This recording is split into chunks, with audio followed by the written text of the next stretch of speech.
Bienvenue à cette conférence. Je suis Annie Poisson, écrivain et femme d'affaires. Il y a probablement parmi vous des individus qui sont tannés de regarder les nouvelles puis de voir des humains se faire charcuter au Rwanda, de voir qu'il y a des émeutes après la Coupe Stanley, de voir qu'il faut attendre au moins 3 heures à l'urgence. Ça, c'est logique, le mot le dit, attendre à l'urgence. De voir vos enfants se suicider. De voir les politiciens qui vous mentent en pleine face, puis les journalistes nous rapportent ça, puis tout est tout à fait normal. De voir que sur cette planète, le contrat, c'est qu'on est, puis ce qu'on peut espérer, c'est au mieux, là, métro, boulot, dodo. En plus, quand on est, en naissant, le contrat, c'est qu'on va mourir. Puis ce qu'on peut espérer de mieux, c'est de mourir à un âge avancé. Puis on n'a pas de garantie entre ça, entre l'âge avancé et puis la naissance. On peut mourir n'importe quand, on peut avoir un accident. Si on ne meurt pas, on peut être handicapé. Si ce n'est pas nous autres, ça peut arriver à nos proches. Sinon, on peut devenir malade. Même si on prend soin de nous, on peut avoir le sida, on peut avoir le cancer. Moi, je trouve que ça n'a pas d'allure. Moi, une planète où ces choses-là se passent, c'est pas ma planète. Puis en ce moment, moi, je ne vis pas à la bonne époque. Je ne suis pas dans le bon temps.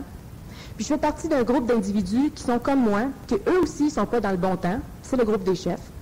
Alors, si vous aussi, vous trouvez que l'énumération que j'ai faite, ça n'a pas d'allure, si vous vibrez à ce que je viens de dire, c'est que vous aussi, vous n'êtes pas dans le bon temps, et nos conférences s'adressent à vous.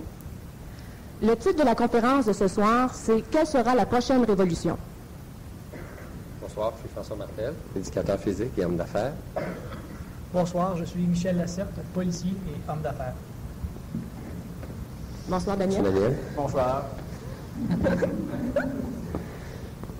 Oui, effectivement, avec ce que tu viens de dire là, il faudrait changer de planète. Faudrait qu'on se le répète parce qu'on l'oublie. On l'oublie, ça dépend. Moi, je ne l'oublie jamais là, parce que je m'amuse souvent à changer de monde puis aller fouiller un peu là-bas, sauf que le corps physique n'est pas encore capable de suivre, mais il suit de plus en plus.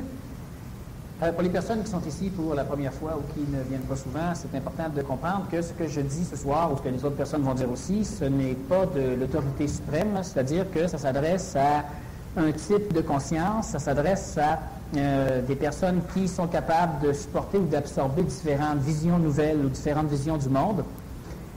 Et ça s'adresse aussi, comme d'ailleurs Annie le disait, à des individus, à des personnes qui ont une caractéristique assez particulière, c'est que quelque part dans le temps, elles se sont perdues. Et ce qui est d'ailleurs mon cas, ce qui est le cas de quelques autres que je connais bien, et ce qui est le cas de plusieurs personnes aussi sur la planète. Et depuis que je fais des conférences, depuis 1984, mon seul objectif lorsque je fais des conférences, c'est de me faire connaître pour rencontrer des individus qui sont à peu près dans le même état. Parce qu'il y a plusieurs choses que je sais faire, que je sais comment faire, que je sais que l'on doit faire pour être capable justement de glisser à travers le continuum pour retrouver son temps. Et puis la conférence de ce soir qui porte sur la plus grande révolution ou la prochaine grande révolution, quelque chose comme ça, va justement porter sur ce qui, dans les années à venir, va créer un choc relativement invraisemblable aux religions, à l'ésotérisme, à la philosophie, à la psychologie et à la science, bref, à l'humain dans sa globalité. Et c'est justement cette découverte de l'illusion qu'est le temps et la découverte de la mécanicité temporelle pour finalement être capable de contrôler les déplacements transtemporels. Ce qui est intéressant, c'est que si on regarde dans ce chronotopsie, un chronotope, c'est un lieu temporel précis. Si on regarde dans ce chronotopsie, ainsi que dans toutes les lignées qui sont rattachées dans ce que l'humain appelle le passé c'est une autre adresse temporelle, on se rend compte que dans la science-fiction, tous les écrivains de science-fiction, 100% de ce que les écrivains, enfin presque 100% de ce que les écrivains de science-fiction ont écrit dans le passé, c'est avéré vrai à travers le temps, dans le futur. Que ce soit Jules Verne avec ses sous-marins, avec ses scaphandres autonomes inventés par la suite par Cousteau, que ce soit encore Jules Verne avec son voyage sur la Lune, que ce soit Tintin et Hergé avec ses voyages sur la Lune, que ce soit Buck Roger, que ce soit plein, on en a plein. Dès 1900 quelques, on parlait de laser comme arme. Aujourd'hui, ça fait partie de la réalité. Les lasers ne sont pas encore aussi puissants, mais la science-fiction a toujours eu tendance à prévoir des choses. Évidemment, il faut colorer. Bon, Jules Verne, il lançait un obus sur la Lune. Il lançait ça à partir d'une des pointes de la Floride. N'empêche que les premières fusées Apollo sont parties de la Floride, mais ce n'était pas un obus. Alors évidemment, il y a des ajustements temporels, c'est-à-dire que l'individu semble avoir la capacité de lire dans une autre adresse temporelle que lui-même appelle le futur. Michel de Nostradame a fait la même chose, Nostradamus. La légende dit qu'il aurait reçu une longue vue qui lui permettait de voir dans le futur, donc voir à travers les chronotopes. Dans les romans de science-fiction, on parle aussi de voyage dans le temps. On a parlé aussi d'extraterrestres, on en rencontre, on a parlé de plein de choses, mais on a parlé aussi de voyage dans le temps. Parmi les premiers romans de science-fiction, on parlait de voyage dans le temps. Eh bien, il y en a eu un. Il y a eu un film qui a été fait dès 1930, et puis le film a été refait par la suite. Et on a un personnage avec des machines, évidemment, qui voyagent dans le temps. Il y a eu Henri Vernès, connu sous le nom d'Henri Verne, avec ses romans Bob Moran, qui a aussi, avec le professeur Clément Barre, parlé, fait des voyages dans le temps à travers des machines. Et d'ailleurs, dans son dernier voyage dans le temps, qui était Les chasseurs de dinosaures, ils sont perdus dans le temps et ce sont des êtres qui viennent du futur, qui voyagent présentement dans l'époque préhistorique pour comprendre pourquoi les dinosaures sont exterminés, qui vont les ramener ici. Bon. Et on a régulièrement, dernièrement, ça a été Retour vers le futur, et on en a comme ça. Patrouille du Cosmos ont voyagé dans le temps, évidemment, sont venus dans un des films Retour vers la Terre, sont venus carrément en 1985. Dans les grands bouleversements, dans les grandes révolutions prochaines, ça va être la découverte plus consistante. Les astrophysiciens sont prêts de comprendre la mécanique, de se rendre compte finalement que la majorité des invraisemblablités qui se retrouvent sur la planète Terre sont facilement explicables lorsqu'on comprend la mécanique du temps. Alors, on va en parler. Bien, juste avant d'aller plus loin, j'aimerais qu'on fasse le point sur les révolutions qu'il y a déjà eu sur la planète. Bien, c'est sûr que ça recule à peu près jusqu'à 2000 ans, mais pour me donner une idée, il y a eu différentes révolutions, tant politiques, sociales, économiques qu'individuelles.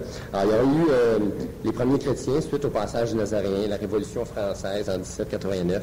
Il y a eu tout le mouvement communiste avec Mao, Lénine, Staline. Il y a eu ce que nous, on a connu, les hippies avec mai 68, et ce que ça a apporté comme révolution. Dernièrement, le mur de Berlin.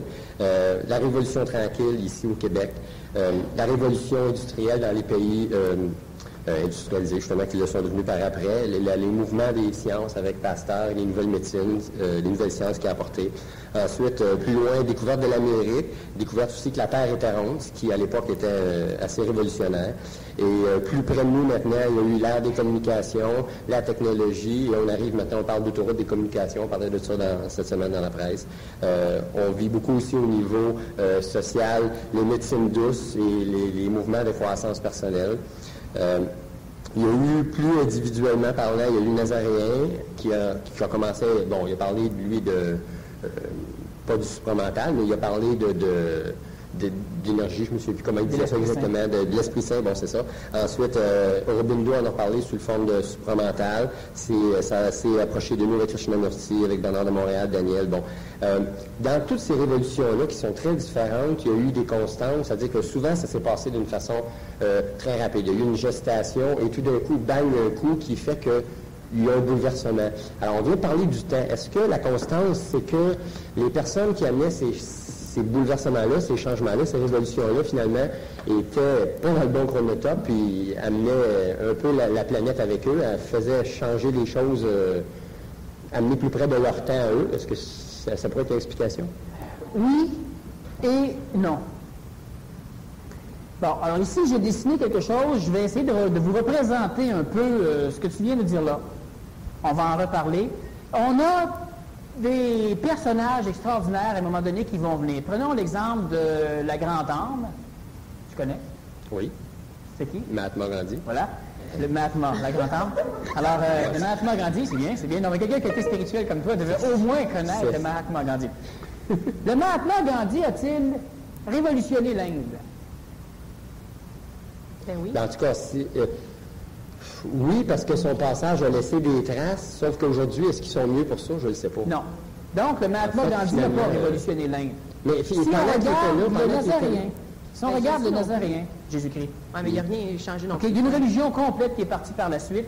Et, les conquêtes planétaires se sont faites sous l'égide des Jésuites, entre autres, du point de vue de l'Europe. Les Jésuites ont amené le commerce. Ensuite, il y a eu les croisades, il y a eu les Templiers qui ont été les premiers inventeurs des chèques de voyage, etc. Le Nazaréen a bouleversé des choses. Si on regarde, par exemple, Mahomet, est-ce que Mahomet a bouleversé des choses? Oui, parce que Mahomet, qui finalement, apparemment, aurait rencontré les mêmes personnages que le Nazaréen, devient le plus grand concurrent de l'Église du Nazaréen. Bon. Sinon, nomme-moi-en quelques autres. Ben, il y a eu, les Juifs, il n'y a pas eu de Messie comme tel, mais ils ont été un mouvement très important dans tout le Moïse. D'accord. Bon, ici, on a Gandhi. On va mettre Aurobindo. On va mettre Krishnamurti. Bon. Il y a eu la Révolution française quelque part à un moment donné. On parle de quelques révolutions. Là. Bon. Ce qui est intéressant, c'est que pour plusieurs individus, ils ont connu le Nazaréen et les Juifs sont restés Juifs, il y a eu des chrétiens, etc., puis ils ont continué à avancer vers le futur. OK? Là, je vous donne un exemple ici d'évolution vers le futur. Il y a des individus qui n'ont jamais connu le Nazaréen, alors là, jamais, et ils ont connu Mahomet. Et ils ont continué à avancer vers le futur avec Mahomet. Okay? Et ça, ce sont des présents. C'est la réalité. Et actuellement, si on prend, par exemple, ici, une date, 1994, ben on a en 1994 des gens qui n'ont jamais entendu parler de Mahomet et que tu ne peux pas voir parce que toi, tu as entendu parler de Mahomet. Et on a des gens qui n'ont jamais entendu parler du Nazaréen, qui sont dans la religion musulmane, une religion musulmane plus universelle, là, évidemment, je simplifie le tableau, et qui n'ont jamais entendu parler du Nazaréen. Jamais. Maintenant, il y a des individus qui vont vivre et puis qui, à un moment donné, vont traverser la Révolution française, puis vont continuer à vivre leur futur suite à la Révolution française. En 1994, ces individus-là ne connaissent pas le Nazaréen, n'en ont jamais entendu parler, il n'y a rien dans leur livre, et ils ne connaissent pas Mahomet non plus. Mais il y a aussi des individus, des bizarres d'individus, qui ont une tendance à glisser latéralement d'un chronotope à l'autre dans le continuum. Le continuum, c'est la création. Alors, il y a des individus qui connaissent le Nazaréen et, en avançant vers leur futur, glissent latéralement et vont connaître Mahomet.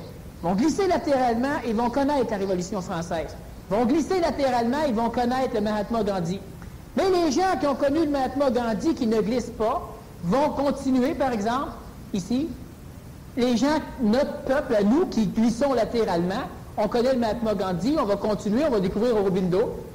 Les individus comme le Mahatma Gandhi, par exemple, si nous on dit, après son passage, c'est rien passé, probablement parce que tout ce qui s'est passé après son passage, nous, on n'est pas passé là-dedans. Donc, on peut dire, il est passé pour rien. Il n'est pas passé pour rien. Nous, on l'a connu parce que probablement que dans notre histoire, nos ancêtres, quelqu'un est passé à travers un chronotope où vivait le Mahatma Gandhi, avec sa révolution. Il a rejeté les Anglais, il a mis la paix entre les musulmans, puis les Sikhs. Et puis, finalement, ça continue. Puis nous, subitement, les choses semblent revenir comme si monsieur n'avait pas passé par là ou n'avait pas existé. Et on continue comme ça jusqu'à Krishnamurti, puis on continue. Il y a des individus qui avancent vers le futur en glissant latéralement dans le continuum. Il y en a d'autres qui avancent d'une façon, disons, plus linéaire, plus ligne droite.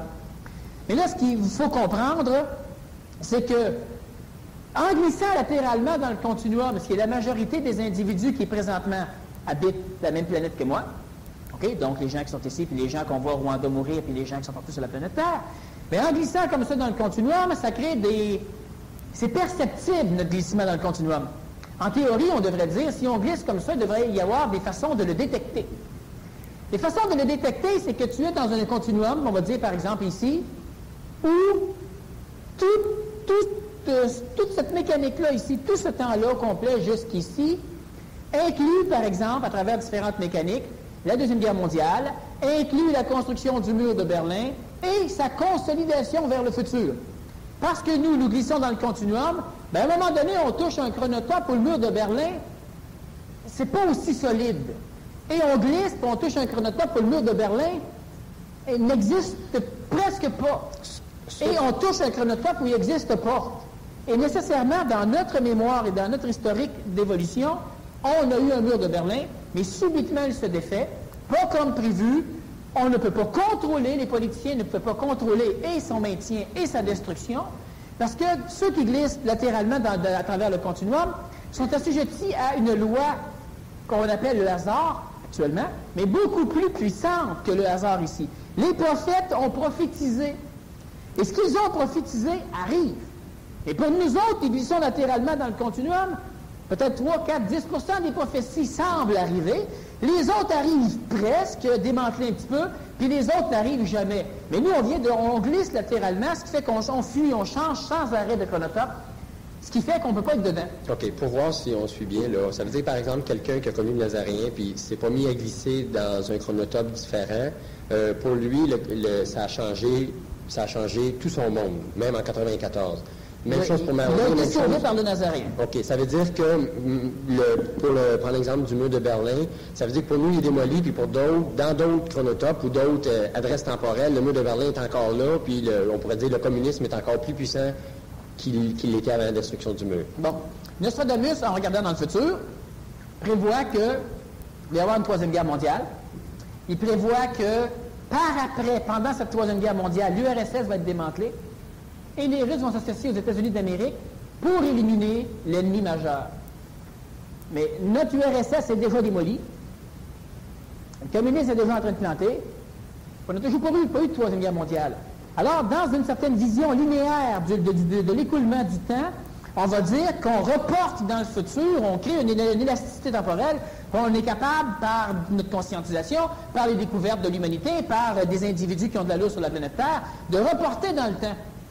Sauf que si tu comprends la mécanique du temps, tu te rends compte que tu ne reportes pas dans le temps. Tu y échappes. C'est ça. Alors, il va arriver à un moment donné qu'une personne a une maladie, et cette maladie, elle guérit subitement et les médecins ne comprennent pas. Dans le chronotope où la personne a glissé, elle n'est pas malade. Le glissement chronotopique, la maladie s'en va et elle est guérie. Et les médicaments, normalement, vont guérir une quantité d'individus et les mêmes foutus médicaments sont inefficaces sur d'autres individus. Bien, il y en a qui vont glisser à travers le chronotope grâce aux médicaments ou grâce à parce qu'ils vont y croire, ou etc. Donc, le fait juste d'y croire, c'est déjà un très grand indice de déplacement temporel. Puis il y en a d'autres sur qui ça ne fonctionne pas. Et c'est quoi la différence entre un individu qui glisse pas et un individu qui glisse? Comment c'est perceptible? On regarde les deux individus. Tu ne peux pas le voir comme ça. Une chose certaine, c'est que ça ne se voit pas. Vu que nos glissements, présentement, sont des glissettes, tout petits glissements, tu ne peux pas le percevoir comme ça. Par contre, si tu regardes à travers l'histoire, puis si par la suite on se met à regarder tout ce qui fait partie de notre bagage historique, socio-historique. Alors, on peut parler de comment ça se fait qu'on découvre des os de dinosaures là où avant on creusait et il n'y en avait pas. On peut parler de la médecine, de notre médecine. On peut parler de tellement de choses. Nous, on peut prendre notre histoire, puis là, quand tu commences à essayer de comprendre l'histoire, si tu comprends la mécanique de ce que c'est le temps, bien, subitement, tout devient clair, limpide, c'est tout explicable. Les miracles deviennent explicables, glissement rapide d'un chronotope à l'autre. Alors, c'est évident qu'il y a des... Là, il faut comprendre ce que c'est, par exemple, un homochrone. Des termes comme ça, là. Mais asseyez-vous, vous allez voir, ça va bien passer. Un homochrone, homo, vous savez ce que ça veut dire? L'homme. Je ne sais pas c'est quoi un homo. Ça dépend dans quel chronotope. Ça veut dire semblable. Donc, un homo, c'est un semblable. OK? Ah, tu pensais à homosexuel? Non, je pensais à homo sapiens. Sexualité semblable. Je pensais à homo sapiens. Non, c'est pas pareil. Là, c'est un autre radical qui veut dire hominidé. Homme. Homochrone. Chrone, c'est le temps. Homo, c'est semblable. Actuellement, puis ça fait partie des concepts, on parle de révolution, ce qui va révolutionner totalement la philosophie, les religions, l'occultisme, l'ésotérisme, tout, c'est la compréhension de certaines des mécaniques du temps. Un homochrone, c'est un temps semblable.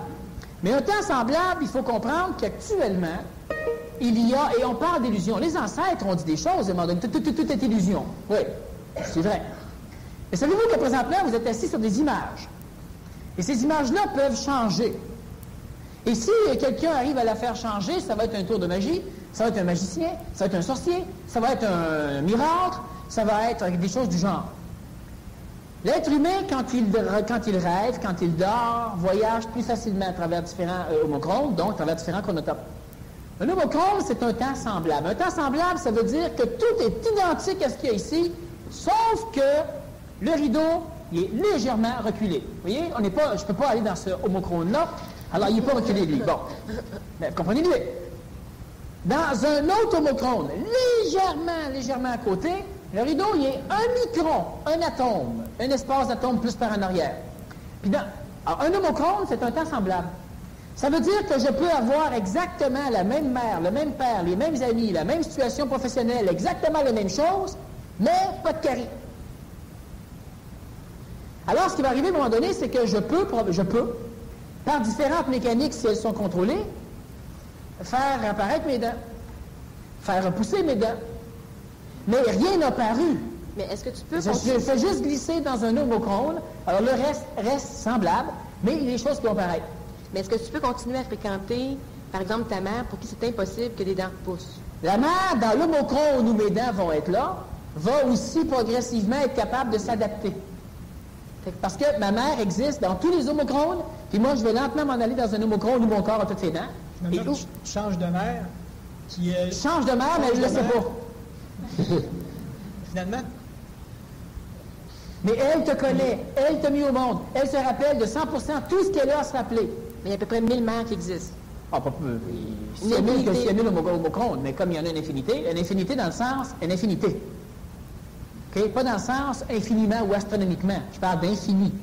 Okay? Il y en a, il y a tout. Bon. Alors, effectivement, tu changes de mère. Tu le dis, en le disant comme ça, c'est plus difficile à supporter. Mais c'est vrai. Mais moi, ce que je vois, l'image... D'un point de vue, c'est vrai. Ce serait plutôt... C'est comme s'il y a une infinité de corps. Moi, par exemple, puis ta conscience s'en va dans l'autre. Exactement, c'est vrai. Il y en a des malades, il y en a des fatigués. Il y en a des malades, il y en a des fatigués, il y en a des en santé, il y en a des plus jeunes. Mais pourtant, on est à un carrefour, là. Parce que moi, une journée, je regarde les nouvelles, puis là, il existe l'espèce de bébite mangeuse de chair, je ne sais trop quoi, là. Oui, qui est nouveau. Oui, je me sens en plein film de Stephen King, parce que les Stephen King, c'est des films d'horreur, puis ça commence comme ça, tu regardes les nouvelles, puis une écœur entrée, les nouvelles. Le lendemain, c'est les mois qui se mobilisent pour la paix. Donc, moi, je ne suis pas fixée, là, dans... Présentement, ce qu'il faut comprendre aussi, c'est que si on regarde au niveau des conférences, puis c'est bizarre, mais... Si vous venez encore quelques fois, vous allez finir par vous y faire. Étant donné que, par exemple, toi, moi, etc., nous, on ne fait pas juste glisser sur l'élan, comme la planète, mais qu'on a des outils pour glisser plus vite et qu'on a des mécaniques hydrauliques pour nous ramener plus vite. Alors, on glisse, puis on revient, puis on glisse, on reste encore en diagonale. Okay? Mais de temps en temps, vous allez changer beaucoup plus, on glisse là, d'un homochrone plus différent. Puis effectivement, les choses sont mieux. Puis subitement, ben là, tu reviens lentement dans un homochrone qui est linéaire avec ce que tu avais avant. Alors ceux qui parlaient de paix, subitement se cassent la gueule. Et puis à un moment donné, ben là, ils reparlent de paix. Mais tous ces homochrones-là existent, ce qui fait que s'ils reparlent de paix, ils savent qu'ils se sont cassés la gueule. Mais si tu étais resté dans l'autre, ils ne se seraient jamais cassés la gueule, eux autres. OK? OK. Donc, c'est pas eux qui changent de chronotype, c'est nous qui changeons. Tout le monde change, sauf la majorité qui change de chronotype vers une adresse temporelle que les gens appellent le futur. Le futur, c'est un chronotype qui est similaire, mais qui on place, disons, dans un déplacement linéaire, disons, vers l'avant. Et dans ce déplacement linéaire vers l'avant, qui est le plus facile, probablement, parce que c'est celui-là qu'on utilise, à part certains, cette planète qui utilise un déplacement latéral, pas tout le monde, parce qu'on en traverse. Il y a des gens qui subitement le découvrent, puis qui, 3 ans après, nous oublient. Bon, on traverse des choses. Ce qui est intéressant, c'est de se rendre compte que le déplacement génétique, le corps physique et le véhicule qui maintient la conscience et qui se déplace dans le temps, bien lui, sa façon de se déplacer dans le temps, c'est vers un chronotope où il n'existe plus. Et vers un chronotope où il vieillit. Alors que scientifiquement, on a depuis longtemps, on a essayé de comprendre le foutu vieillissement. Et c'est inexplicable. Les cellules retirées du corps humain dans des milieux de culture peuvent vivre éternellement. Ça se divise, etc. L'idée, par exemple, qu'un homme de 82 ans qui a une relation sexuelle avec une femme va avoir un enfant, puis l'enfant, il est flambant neuf. Pourtant, l'enfant, il vient des cellules de 2 personnes qui ont peut-être 40, même 50 ans pour une femme. Bon, elle n'est pas ménopausée, elle n'aura pas de mongol, ça arrive. Alors, on a 2 personnes théoriquement âgées qui sont capables d'engendrer un bébé qui est flambant neuf, et qui ne vieillira pas demain matin. Il va suivre la courbe normale. Alors, et ça, la science n'explique pas, elle décrit les choses. Bon, on a une maladie qui existe actuellement, qui fait en sorte que des enfants vieillissent trop vite.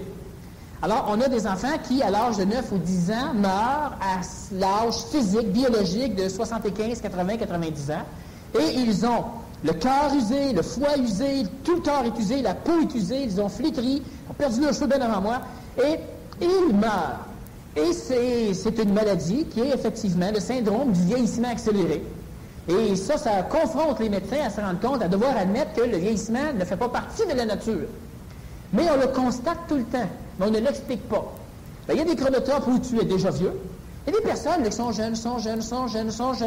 En 2 ans, s'ils regagnent, ils reprennent le temps qu'ils les vieillissent. C'est vrai, ça. Ben oui, parce qu'à un moment donné, quelque part, avec les consciences collectives, ils vont glisser dans un chronotope pour s'ajuster à la mode. Mais est-ce que ça existe, le vieillissement? Non. En réalité, tu changes dans un corps qui est un peu plus vieux, tu changes dans un corps qui est un peu plus vieux, tu changes dans un corps qui est un peu plus vieux, et tu changes. Et ça, ce sont des horloges biologiques qui nous tripotent, nous font déplacer d'un chronotope adapté à leur horloge, d'un chronotope à un autre. Sauf que l'être humain peut arrêter complètement ça. Ça veut dire que la conscience qui pense qu'il est toujours dans le même corps n'est pas toujours dans le même corps. Non, on n'est jamais dans le même corps. C'est d'ailleurs ce qui nous permet, un, de bouger physiquement, deux, d'avancer à travers le continuum, donc d'avancer à travers le temps. Mais comment on peut avoir des faiblesses héréditaires? Les faiblesses héréditaires, c'est parce que ton corps physique est bâti d'une certaine façon, puis tes faiblesses héréditaires, est-ce qu'elles vont apparaître? Peut-être, peut-être pas. Ça dépend juste du chronotope dans lequel tu te trouves. Non, mais ça s'explique aussi par le mot Crohn. Le mot Crohn. S'il y a juste une modification légère dans... Non, mais ça veut dire ça que j'ai pas le... même la personne qui est dans un homochrone n'a pas le même corps, mais à un moment donné, elle induit à son corps d'avoir... Non, absolument pas. Toi, tu glisses dans le corps qui est malade. Mais c'est ça, mais elle va choisir un corps qui a le même temps que sa famille. Oui, eh bien, c'est évident. C'est-à-dire qu'elle aurait vraiment... D'ailleurs, ça plaît aux gens. Les réincarnations font ça. Quand les parents veulent se réincarner chez leurs enfants, ils s'arrangent pour amener leurs enfants à avoir un corps le plus correspondant à celui du parent.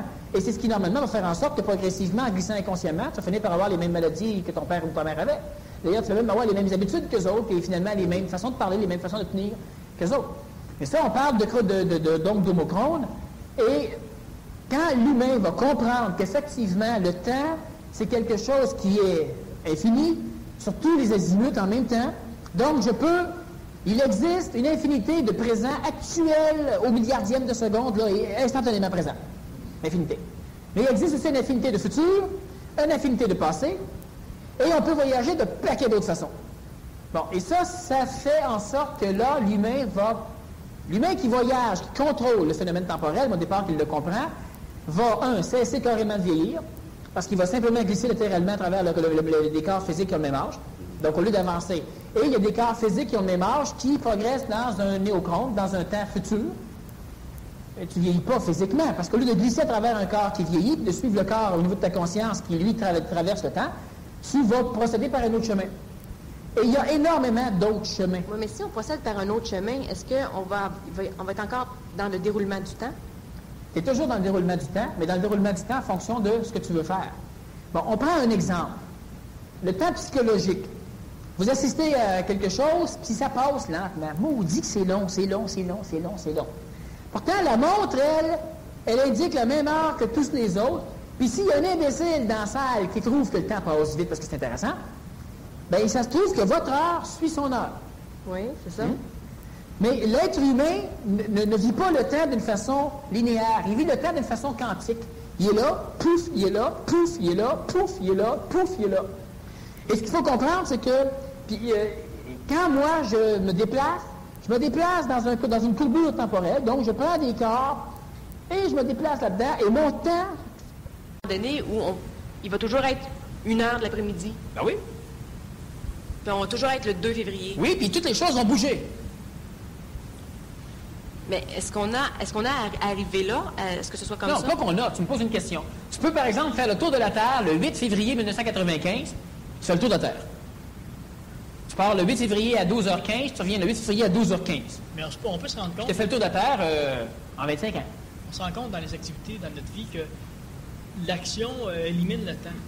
La perception du temps. Plus on bouge, plus on est occupé, moins le temps est présent.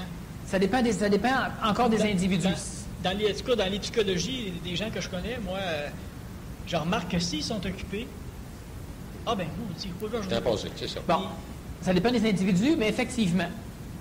Ça, on va souvent au niveau du temps psychologique, le corps physique, la psychologie suit plus, laisse aller le corps dans son déplacement. Mais tu vieillis plus vite aussi. C'est-à-dire que les années vont passer plus vite. Vous savez que ce sont des 2 ans, là, bien, je suis certain que vos années passent pas mal plus vite que les miennes. Puis l'autre, il y a 6 ans, puis je suis certain que ses années passent pas mal plus lentement que les miennes.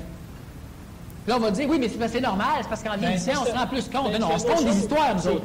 Quand j'étais jeune, je me souviens que l'été, pour moi, c'était long, hein? Ça durait 1 an. C'était long, hein? Ça durait 1 an. Ouais. Mais là, l'été, elle dure 2 semaines. Ben là, c'est... T'as à peine le temps, c'est pas parce qu'il pleut ou qu'il fait froid. Mais effectivement, l'été, elle passe. Mais c'est quoi exactement qui se passe, là? Quand même les années passent, à un moment donné. Oui, à un moment donné, là, ça fait 5 ans. ans. J'ai tout fêté ma fête. C'est fâchant. Mais effectivement, les gens vieillissent. Le déballer le dernier cadeau. Mais les gens vieillissent plus les gens sont vieux, plus les années passent vite, mais plus les gens vieillissent aussi. Oui. Le temps est accéléré. Sauf qu'il faut comprendre, évidemment, ce que c'est que le temps. Pour revenir, tout à l'heure, tu disais que tu identifiais, en parlant de nous, tu disais nous, pour ceux qui se déplacent latéralement dans, je sais pas, dans le temps. Qui glissent, oui. Qui glissent. C'est qui nous? Est-ce que c'est la planète, c'est tous les gens qui vivent sur la planète? Non. Que tu as l'impression qu'ils sont là en même temps que toi? C'est ça qui est intéressant d'expliquer et de comprendre.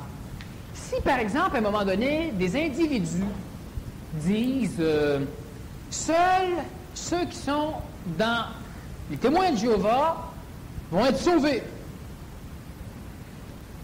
Dans ce vecteur temporel-là, celui qui est suivi par la majorité des témoins de Jéhovah, c'est probable. Parce qu'eux viennent couper des temps qui viennent croiser des temps qui ne font pas partie de leur linéaire.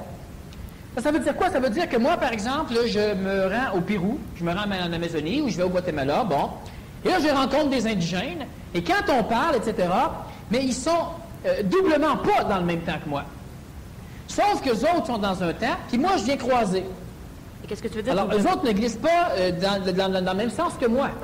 Par exemple, j'ai rencontré des peuplades, ça fait 2000 ans, 3000 ans, 30 000 ans que leur évolution, eux autres, ils glissent, ils roulent dans le chronotope. OK? Ça veut dire quoi? Ça veut dire que ils sont aussi primitifs, ou presque aussi primitifs que là 30 000 ans. Bon. Ils roulent dans le chronotope. Et on a des consciences qui sont comme ça. Il y a des peuplades complètes aujourd'hui pour qui la femme doit servir l'homme. Et si vous demandez aux femmes, ils vont vous dire, c'est bien évident. Là, on va leur dire, ils ont le cerveau lavé. Autant que les femmes qui ne veulent pas servir l'homme, ils ont le cerveau lavé. C'est-à-dire que ce n'est pas une question de lavage du cerveau, c'est une question de conscience, une question de monde. Et quand on rencontre ces gens-là, puis qu'on se dit, ben oui, mais si tu essaies de les convaincre, ils vont t'éliminer. Tu n'es pas de leur monde. Et là, eux autres, tuer, par exemple, pour certaines peuplades, tuer ou envoyer les enfants se faire tuer, il n'y a pas de problème là-dedans. Mais pour un paquet d'autres ici, c'est incompréhensible. Ça n'a pas de foutu bon sens.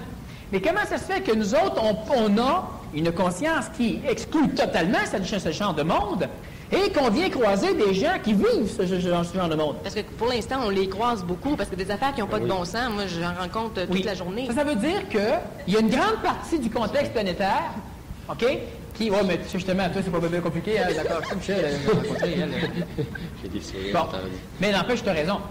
C'est ça, mais comment ça? Il y a la majorité du contexte planétaire actuellement glisse à travers le temps, et il y a énormément d'individus qui ont la fâcheuse manie de glisser latéralement.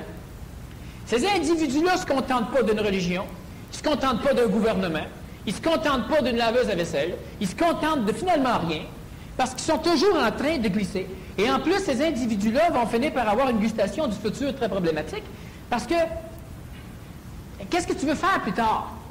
Ben là, moi, j'aimerais être... Oups, tu viens de glisser. Ben là, j'aimerais être... Oups, tu viens de glisser. Bon, puis progresse, tu ne sais plus jamais rien.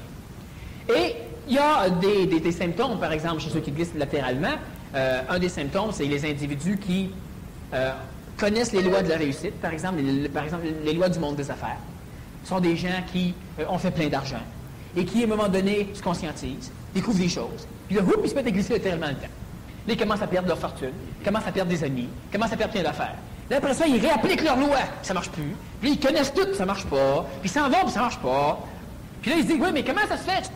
Les conscientisés, souvent, ils perdent. Mais c'est finalement pas la conscientisation. Le moindrement, si tu commences à te conscientiser, tu commences à fuir les mondes où tu ne peux plus rester. Et pendant que tu es en transition, Tu essaies de t'organiser, puis tu glisses, puis tu glisses, puis tu glisses, puis tu glisses. Puis là, tu te poses des questions, tu essaies de comprendre, etc. Il n'y a rien de stable. Ben oui. Nécessairement, tu as croisé des chronotopes, par exemple, où toi qui n'es absolument pas raciste, ben, il y a des gens qui vont te trouver raciste. Parce que c'est des chronotopes où les gens sont toujours en quête. Puis quand tu croises ça à un moment donné, puis là, il t'accroche, il ne te saisit pas, il ne voit pas d'où tu viens, il ramasse des morceaux de n'importe quoi, puis essaye de t'attribuer des choses. Puis à un moment donné, en continuant à glisser, tu vas voir que cette personne-là va peut-être finir par te dire « Comment ça se fait que j'ai fait ça? » Non, c'est pas elle qui l'a fait. Okay? Mais mémoriellement, à travers ce que toi t'amènes, elle va avoir les mémoires d'eux, mais pourtant elle ne comprendra pas. Elle l'a fait, mais elle ne comprendra pas pourquoi. Okay. Moi, j'ai rencontré des gens à l'université, par exemple, qui, pour eux, là, leur vie, leur carrière était tracée. Là. Ils savaient que dans 5 ans, ils feraient telle affaire. Dans 10 ans, il y aurait 2 enfants. Puis dans 30 ans, ils prendraient leur retraite. Puis il y en a que ça marche. Puis oui, ça veut dire qu'eux, ils sont plus... Oui. Ça veut dire que leur avenir, eux, est pas mal plus linéaire que le mien. Pas probable, il est de totalement fixer... linéaire. Et eux autres vont tous faire ça et mourir. Puis ils le savent. Sauf qu'il y a des bizarres sur la planète qui, à un moment donné, glissent. C'est de moins en moins. C'est sûr que ça peut, pendant les 10, 15, 20, 30 premières années de votre vie, ça allait bien. Mais il vient un moment donné où il y a quelque chose qui se passe chez l'être humain. Puis automatiquement, il commence à glisser latéralement dans le continuum en plus d'avancer. Mais on choisit ce que pas ça. Là, moi, c'est exactement ça que j'ai vécu jusqu'à aujourd'hui. Puis à un moment donné, ben là, écoute, prévois comme tu veux, tu vas te rendre compte que des fois tu travailles en tabarnouche, toutes tes prévisions, tu vas dire, ben là, c'est clair, c'est dans matière, ça ne peut pas faire autrement. Puis tu vas te rendre compte que tu as encore te casser le nez complètement parce que tu es en train de glisser latéralement. Il n'y a plus rien qui peut tenir sur les consolidations. C'est pas que tu décides, c'est que tu t'imagines, tu rêvasses à quelque chose, puis à un moment donné, tu te rends compte à tel âge que je sais pas, c'est arrivé. Mais j'embarque ça. Je ne sais pas si... Je ne veux pas changer de discussion, mais... On n'a pas changé de code de top. Ça ressemble à de la visualisation ou... Bon, la visualisation, ça fonctionne des fois. Ça ne fonctionne pas d'autres fois. Depuis qu'on étudie sérieusement la mécanique de transport temporel, on se rend compte que le meilleur outil n'est pas une machine physique, mais c'est une qualité d'être humain. Et quand on comprend bien les mécaniques temporelles, puis de toute façon, on va revenir évidemment à ces choses-là, mais c'est la prochaine grande révolution, ça va te planter l'affaire au complet. Je fais du visionnement, puis ça fonctionne. Le visionnement, est-ce qu'il crée les événements? Est-ce que mon visionnement, personnellement parlant, là, moi je visionne que vous me donnez tout 50$. Je visionne ça, là, je me concentre, puis là, subitement, ça marche. Est-ce que ça veut dire que mon visionnement est capable de tout vous manipuler? Est-ce que ça veut dire que si quelqu'un visionne, là, qui ne donnera pas 50$, qui va gagner le visionnement? Mais ce qu'ils vont dire, c'est que peut-être dans le plus visionnement... une vision c'est peut-être plus voir quelque chose qui existe que de le créer dans le futur. Non, mais c'est justement en plein ça. Mais comment ça se fait que si c'est le voir, alors qu'on peut voir, si tu vois négativement, tu as des chances de te casser la gueule dans le négatif. Puis si tu vois plus positivement, tu as plus de chances que les événements soient positifs dans ta vie. Mais bordel, si on est mariés ensemble, toutes les deux, tu vois tout négatif, tu vois tout positif, comment ça peut marcher? Mais ça va marcher parce qu'à un moment donné, ma femme, mon mari, va devenir de plus en plus positif. Mais dans son cas, ça va marcher parce que sa femme ou son mari va devenir de plus en plus négatif. Mais moi, j'ai glissé dans un chronotope où je rencontre une femme ou un mari qui est de plus en plus positif. Puis lui, il glisse de l'autre côté. Alors, ma visualisation fonctionne. Pourquoi? Parce que tout ce qu'elle a comme effet, c'est de me faire glisser dans un chronotope où ce que je visualise existe. Mais c'est bien. Ça revient à ce que tu dis. C'est que j'ai vu. Mais souvent, quand vous imaginez, vous voyez aussi. Y allez-vous? Souvent, on n'y va pas. Oui, mais sauf que c'était toujours relié à un plaisir, à un goût de l'ego. De vivre quelque chose. Là, est-ce que tu es manipulé? Mais le problème de... Oui, mais l'affaire, c'est que l'ego, il va, mais tout, il va. Tu es manipulé à aimer ce que tu vas vivre, puis en tout cas, à voir ce que tu vas... Manipulé à aimer ce que tu vas voir, ce que tu peux percevoir. Ça, t'as pas le choix parce que l'ego, lui, il va finir par aimer à force de vivre des choses. Non, mais, OK, ça dépend des égos. Peut-être qu'il y en a qui...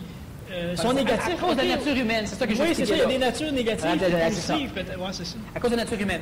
Mais il y a un point intéressant, souvent... Si vous pensez à certaines choses horribles, souvent ça n'arrive pas. La majorité des peurs que l'humain a eues, c'est pour ça qui est arrivé. La majorité des plaisirs que l'humain a espérés, c'est rarement ça qui est arrivé non plus. Il faut comprendre une chose, c'est que présentement, qu'est-ce qui fait que l'humain bouge à travers le continuum, en vieillissant ou de tous les côtés, c'est son ego. Bon, puis là, en séminaire, j'en parle beaucoup plus. On va faire un résumé pour comprendre, mais on n'élaborera pas trop. L'ego, c'est créé par des constitutions de mémoire accumulées à travers la réincarnation, à travers la vie actuelle, à travers les legs génétiques, puis ça finit par créer une mécanique humaine qui doit se nourrir. Alors, je me nourris de chocolat, je me nourris de télévision, puis quand la partie nourriture télévision est gavée, je n'ai plus le goût d'écouter. Là, je pense à aller jouer avec mon chat. Puis quand la partie jouer avec le chat est sevrée, là, j'ai plus le goût de jouer avec le chat tanné. Là, j'ai le goût de m'aller au parc. Puis quand la partie parc est tannée et sevrée, là, plus le goût d'aller au parc. Puis l'humain, comme ça, c'est un être humain qui n'est jamais stable dans sa linéarité au niveau de sa conscience parce qu'il est plus reconstitué. Mais l'ego est assujetti à la nature humaine. La nature humaine est structurée par 2 lois fondamentales dans ce chronotopsie, dans cette vision-là du monde. La première, c'est rechercher la souffrance. La deuxième, c'est s'auto-détruire. S'auto-détruire, ça veut dire manger le plus mal possible, faire le plus de cochonneries possible, vivre un stress chronique, enfin tout faire, ou faire les guerres, aller conduire en état d'ébriété, conduire avec des pneus usés, enfin bref, sans arrêt, se mettre en état de mourir ou d'être blessé. Et la souffrance, là, il va aller chercher la haine, il va aller chercher la jalousie, il va aller chercher la peur, il va aller chercher la misère, il va aller chercher... tu souffres pas assez, tu regardes la télé pour voir leur mandat, tu souffres pour les autres, tu en as besoin. Tu te nourris. Et parce que l'humain a la possibilité d'être en contact avec de l'intelligence, il ne peut pas admettre ça. Ça fait partie d'ailleurs de son monde d'illusion. Si je demande à quelqu'un, veux-tu souffrir, il va dire non. Et si je le regarde aller, il fait tout pour souffrir. Mais si je te demande, te rends-tu compte que tu fais tout pour souffrir? Il ne voit pas. Parce que s'il verrait, l'intelligence rentrerait, ou l'Esprit Saint, ou appelle ça comme on voudra, le phénomène expérimental, ça rentrerait immédiatement, puis ça forcerait l'humain à changer de chronotope et aller là où c'est parfait. Sauf que la nature de l'humain est une nature qui ne peut pas aller là où c'est parfait. Elle doit muter. Bon, on en parlera à la prochaine conférence. Et ce qu'il faut comprendre, c'est que donc, à cause de la nature de l'humain, à cause de sa constitution égoïque qui est un centre gravifique, ça crée de l'attraction, c'est l'ego, à peu près uniquement, avec le corps physique. L'ego adapte le corps physique, donc il change. Un ego qui a besoin d'affection va le rendre malade. Un ego qui a besoin d'être comme sa mère ou comme son père ou qui s'inquiète de quelque chose à un moment donné peut aussi se déformer. Mais ça, c'est ceux qui glissent y compris, là. Tout le monde. Et là, ce qui arrive, parce que tout le monde glisse, mais il y en a qui vont latéralement, puis il y en a qui vont linéairement. Mais ceux qui glissent latéralement. OK, mais ça comprend tout le monde. L'ego, ce qui fait, on a ici un phénomène temporel, disons, on part du passé, on va vers le futur, puis on a des gens, comme plusieurs parmi vous ici, qui glissent latéralement. Vous allez aussi du passé vers le futur, mais les conditions, les lois, les contextes, ce que vous découvrez qui marche, ça ne marche plus après, ça change, ça s'en va par là. C'est parce qu'il n'y a pas de futur établi pour cette courbe-là, mais il y en a toujours un pour les courbes droites. Tu fais de la radiesthésie, ça marche plus. C'est parce que dans celle-là, tu ne sais pas où tu vas aboutir. Jamais. Et ça change sans arrêt. Parce qu'en fait, tous les futurs sont déplacés, mais ça dépend où on va aboutir. Mais ça n'existe pas, le futur. Mais ça veut dire que le futur existe. Mais nous, de toute façon, on ne va pas dans un futur, c'est un néochrone. Mais ça, on en parlera une autre fois. Bon. Alors, ce qui est intéressant ici, c'est que l'ego, que ce soit un déplacement comme ça ou un déplacement comme ça, l'ego fait en sorte ici d'aller fouiner dans un autre chronotope, de revenir dans le sien, d'aller fouiner dans un autre, de revenir dans le sien. L'ego est sans arrêt comme ça en train de nous faire bouger. Si tu es en déplacement latéral, c'est la même chose. Un peu vers le bonheur, un peu vers le malheur, un peu vers le bonheur, on s'en va par là, je veux plus, je le sais plus, des coups, je suis tout pogné, je le sais pas bon, on s'en va bon. C'est sans arrêt comme ça. C'est vrai. OK? Donc, c'est ce qui va faire en sorte que tu vas aller vers quelque chose d'intéressant, mais subitement, ça s'en va. Subitement, t'es pépé, t'as le goût, crime, tu l'as dessus, t'as l'énergie, t'as ce qu'il faut. Puis 2-3 jours, 2-3 semaines après, à un moment donné, là, c'est tout amorphe, ça marche plus, c'est plus ça. Tout ce que tu voyais, tu ne le vois plus. Puis... Comment tu appelles ça, la courbe, les courbes... C'est sinusoïdal. Oui, mais... Biorhythme. Croche. Les biorhythmes. Comment? Les courbes biorhythmes. Ah, les biorhythmes? Oui, les biorhythmes, c'est un petit peu différent, mais ça suit évidemment les chronotopes. Mais c'est ce qui est vécu dans... Oh oui. Donc, c'est vrai. Ça suit les chronotopes. Des primes, des hausses, des déprimes. Pas des déprimes, ça c'est ce qu'il veut dire avec les biorhythmes. Le biorhythme, il suit les chronotopes, mais pas les courbures. Parce que quand tu es dans le plus bas, tu peux peut-être compter une face à la seconde. Quand tu es dans le plus haut, tu n'arrêtes plus. C'est juste ça que ça veut dire. Parce que la personne qui est dépressive, quand tu es dans le plus haut, là, elle est dépressive, mais un Valium par jour, ça va. Puis quand tu es dans le plus bas, il faut des injections intraveineuses.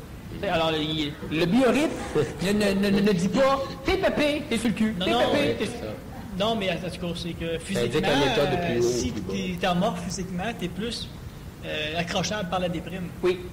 Mais en plus, tout ton rythme, tout ton biorhythme, en plus, il suit le chronotope. Ah, OK. Ton déplacement. Ah, OK. La petite chaîne au complet, là, elle suit ça aussi.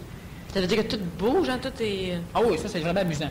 Mais là, ce qui est expliqué, l'idée, pourquoi à un moment donné, si vous avez une idée géniale et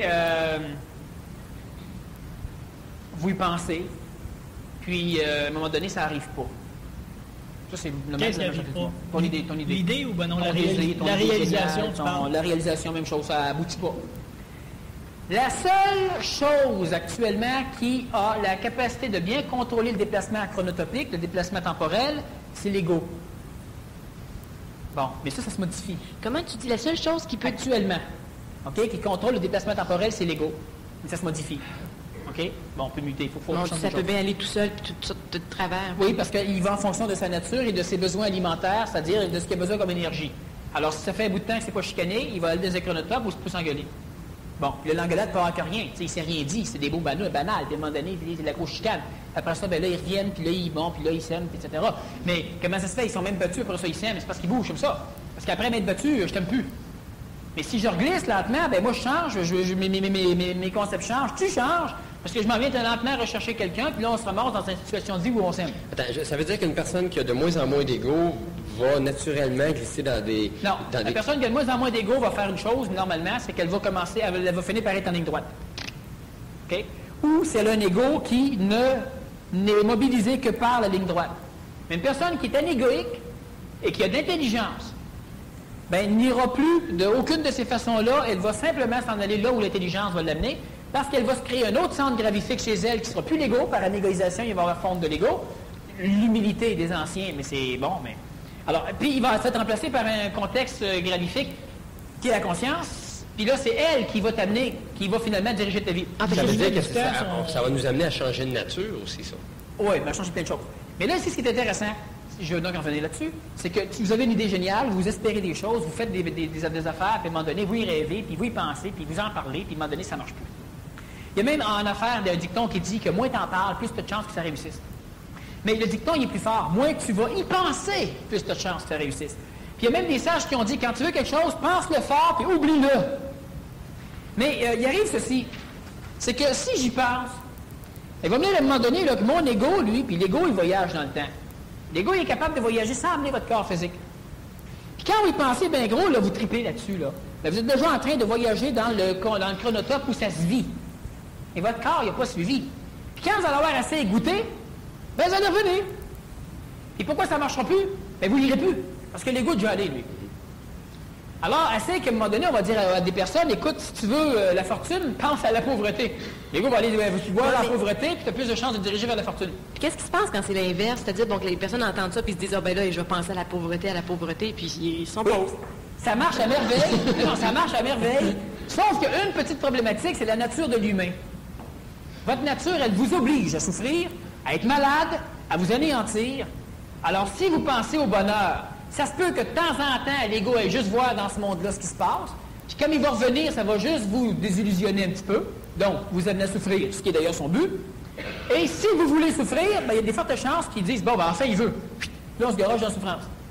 Parce que c'est la nature de l'humain.